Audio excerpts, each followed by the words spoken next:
Different from dam. Okay. తర్వాత ఎందుకోసం barrage కడతాం? Maintain steady pond level. ఇక్కడ ఏం చేయాలి? Most important is pond level. ఆ లెవెల్ మెయింటైన్ చేస్తాం. గేట్స్ ఎందుకు పెట్టాము? పైకి కిందకి మారుస్తూ, ఎత్తుతూ, దించుతూ పాండ్ లెవెల్ డిమాండ్ని మీట్ అవ్వాలి. వాటర్ డిమాండ్ ఉంది, ఈ వాటర్ యూటిలైజేషన్ డిమాండ్. అది మీట్ అవ్వాలంటే ఒక పర్టికులర్ లెవెల్, పర్టికులర్ హెడ్ ఉండాలి అక్కడ. అందుకని ఆ గేట్స్ అలాగా ఆపరేట్ చేస్తూ ఉంటాం for creating necessary and enough driving head. ఆ పాండ్ లెవెల్ పర్టికులర్ లెవెల్ ఉంటేనే, అంత హెడ్ ఉంటేనే. హెడ్ అంటే ఏమిటి? ఎనర్జీ. మనం లూజ్గా ఎనర్జీ అనేది హైడ్రాలిక్ స్ట్రక్చర్స్లోను, రివర్ మెకానిక్స్లోను, ఫ్లూయిడ్ మెకానిక్స్లోను దాన్ని హెడ్ అంటాం. Head represents energy. What for is this head needed?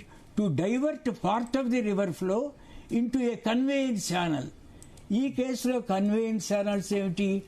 Up to Yellampalli barrage ఆ కన్వేయన్స్ ఛానల్స్. మేడిగడ్డ నుంచి ఒక కన్వేయన్స్ ఛానల్ ఉంది, పవర్ హౌస్కి తీసుకెళ్తుంది. అన్నారంలో కన్వేయన్స్ ఛానల్ ఉంది, అది మళ్ళీ పవర్ హౌస్ సుందెళ్ళ దగ్గరికి తీసుకెళ్తుంది ఆ వాటర్ని. These are conveyance channels. So we are diverting the water of the pondage of the barrage for some utilitarian purposes. Final గా దాన్ని తీసుకెళ్లి ఎల్లంపల్లి బ్యారేజ్లో తీసుకెళ్ళటానికని. So this to divert part of the river flow into a conveyance channel to meet the water supply demand for multiple planned purposes. Okay. Okay. Next. A barrage on sandy river bed is a run of the river.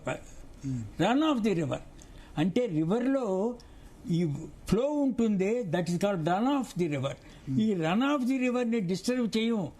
దాన్ని సింపుల్గా ఈ gate controlled structure ద్వారా divert చేస్తాం అంతే మనం. Okay. For diversion structure with a minimal required heading up of water upstream of gates. ఎంత head up అవ్వాలి? Minimum head.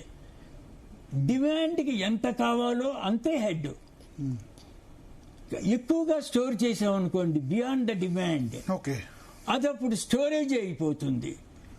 So our main purpose on a sandy river bed for a barrage is minimum river head to divert the water only to meet the demands. So gate control, gate operation maintains that steady pond level.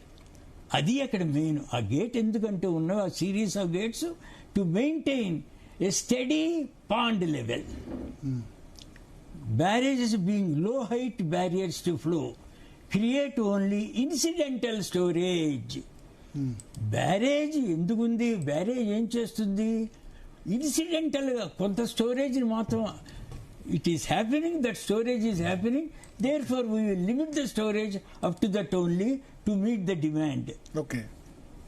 Also known as pondage. అందుకని ఆ storage ని మనం barrages ముందు general గా storage అని అనం, pondage అంటూ ఉంటాం. So barrage do not provide flood storage, they are not flood control structures. Yes. So minimal ecological and ఎందుకు చేస్తాం? ఇంకా అడ్వాంటేజ్ బ్యారేజ్ అంటే ఎకలాజికల్ అండ్ ఎన్వైరన్మెంటల్ ప్రాబ్లమ్స్ పెద్దగా క్రియేట్ చేయదు. Submergence will be low. Agriculture land, villages అవన్నీ submerge అవ్వవు. Upstream side చాలా తక్కువగా ఉంటుంది, మినిమల్గా. These are all the advantage of barrages. Barrages do not provide flood storage. Barrage purpose అది కాదు. నార్మల్గా నేను ఫ్లడ్ వాటర్ అంతా నేను ఒడిసి పట్టుకుంటాను, దాచేసుకుంటాను కిందకి వెళ్లకుండా, నాకు ఇంకో మార్గం లేదు ఇక్కడ తప్పించి అని ఉద్దేశంతో బ్యారేజీ జనరల్గా కట్టం. కానీ ఒక క్రియేటివ్ ఇంజనీరు, ఈ రోజుల్లో ఇంజనీర్ చేయలేని పనులు లేదు. ఎవరైనా ఇదివరకు మూన్ మీద ల్యాండ్ అవుతారు అని అనుకున్నారా? మనం మూన్ ఏమనుకునేవాళ్ళం? అది అబ్బా చంద్రుడు ఎంత ప్రకాశం, చందమామ అని ఏదో దాని కథలు అవి పెట్టాం. ఈ రోజున అది కూడా ఒక రాకీ ఏరియాయే అని చెప్పి తెలుసుకున్నాం. కాబట్టి ఈ మోడర్న్ టెక్నాలజికల్ వరల్డ్ లో నేను ఎక్కువ స్టోరేజ్ కూడా పెట్టుకుంటాను. బట్ దానికి కావలసిన చర్యలన్నీ తీసుకుంటాను. ఓకే ఓకే అప్పుడు barrage will be successful. Okay. On sandy river bed, even with slightly higher pondage, higher pond level. So 88 నుంచి 101 13 మీటర్లు ఎక్కువ పెట్టారు, 4-5 మీటర్లు ఎక్కువ పెట్టాల్సింది. ఎవరో సంబడి సెంట్ మీ ఇంజనీరు 101 అట pond level. Pond level should be maintained at 93.5. Extra 6.5 మీటర్లు ఉందట పాండ్ లెవెల్. మీరు మన లైవ్ చూస్తున్న వాళ్ళు మెసేజ్ చేశారు. అవును ఏమండి తర్వాత చూడండి, barrage do not provide flood storage. They are not flood control structures. Dams are flood control structures. So ఇప్పుడు మనం యాక్చువల్గా ఫెయిల్యూర్ కాజెస్ కొద్దాం. 2 major failure causes of failure